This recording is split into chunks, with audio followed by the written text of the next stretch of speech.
इसको से एक बात याद आ रही थी कि एक साल की कीमत, आप लोग पढ़ रहे हैं, आप जानते हैं, एक साल की कीमत उस स्टूडेंट से पूछिए जो फेल हो गया हो अपने एग्जाम में। एक महीने की कीमत उस कर्मचारी से पूछिए जिसकी सैलरी रुक गई हो। और एक हफ्ते की कीमत उस व्यक्ति से पूछिए जिसने 7 दिन अस्पताल में बिताए हों। और 1 घंटे की कीमत आप उस व्यक्ति से पूछिए जिसने किसी का इंतजार किया हो। इसी को आगे बढ़ाते हुए कहूं कि 1 मिनट की कीमत आप उस चीज से कीजिए कि पेपर हॉल में जब लास्ट क्वेश्चन रह जाए और 1 मिनट का समय आपको टीचर ना दे, उस समय उस 1 मिनट की कीमत समझिए।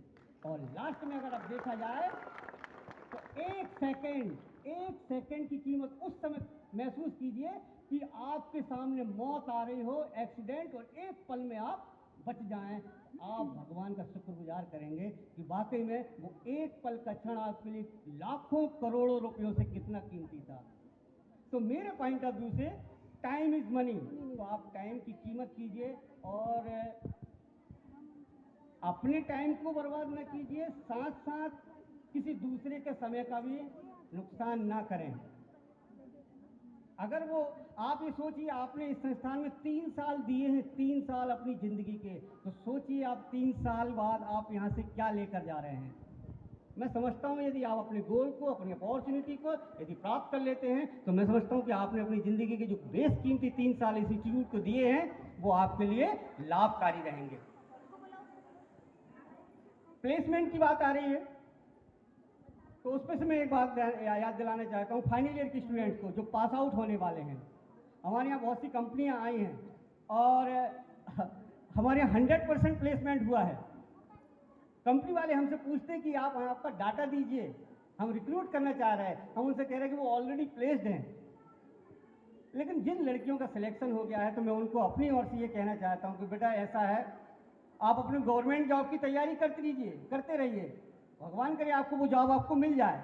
लेकिन यदि आपका कहीं सिलेक्शन हुआ है, कंपनी से इंटरेक्शन हो रहा है, आपको यदि एमपी में ही अपने घर के आसपास नियरेस्ट यदि आपको अपॉर्चुनिटी मिल रही है तो मैं आपको ये सजेस्ट करूंगा कि आप वहाँ पर ज्वाइन कीजिए। अदरवाइज अगर आप कोई एजुकेशन शिक्षा हायर एजुकेशन में नहीं जाते हैं तो उससे बेनिफिट ये होंगे कि आपको स्टाइपेंड मिलेगा, आपका खर्च बचेगा, आप अपनी हायर एजुकेशन उच्च योग्यता को उनके पैरेलल आप कर सकते हैं।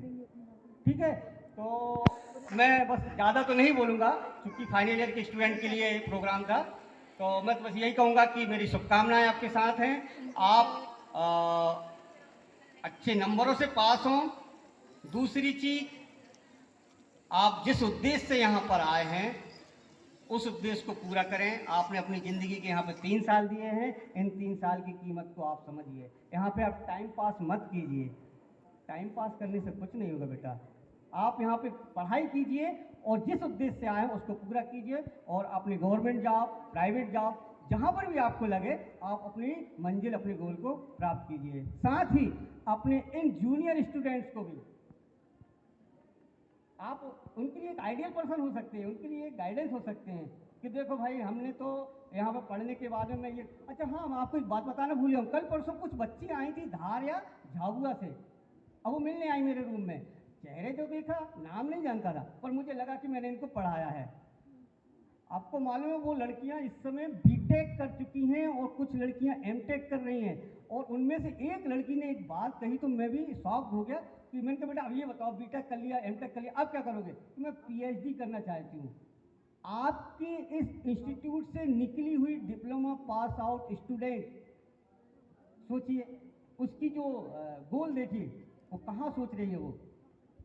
तो आप उनको फॉलो कीजिए, सीनियरों को फॉलो कीजिए और सीनियर से मैं कहना चाहता हूं कि अपने जूनियर को गाइडेंस दीजिए। धन्यवाद। इसके साथ थैंक यू।